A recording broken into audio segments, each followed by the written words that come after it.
One of our first customers in Europe was British Telecom, and they really faced two challenges around the way that they managed their infrastructure. One was actually, from an operations perspective, managing quality of service issues in their virtualized data centers, and using our product, they were able to basically provide operations with a line of sight to areas where they had resource crunches which were affecting the quality of service of applications that they ran in their virtual data center.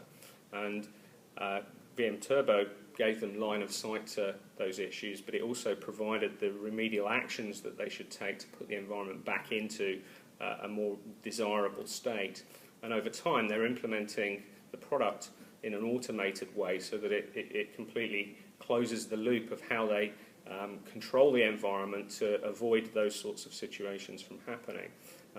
Another benefit that they've also seen is increased efficiency within their infrastructure as well, because they've been able to better pack the workloads into the environment while still maintaining the quality of service.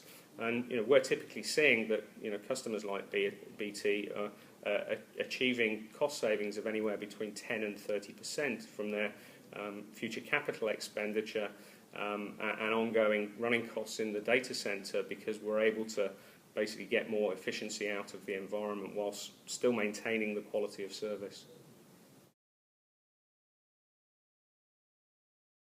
It's really a combination of both. The common denominator is that they're looking to reduce the cost of compute.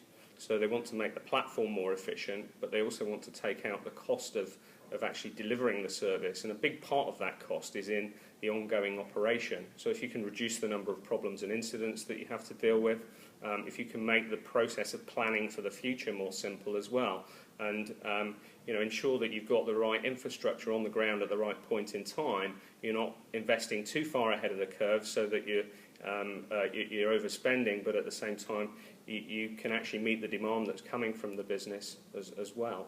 And whether you're an end customer, an enterprise, or a service provider, you have those challenges. Obviously, as a service provider, those issues are a lot more acute because you're in the business of providing IT. So, we see a big adoption of our product by large service providers.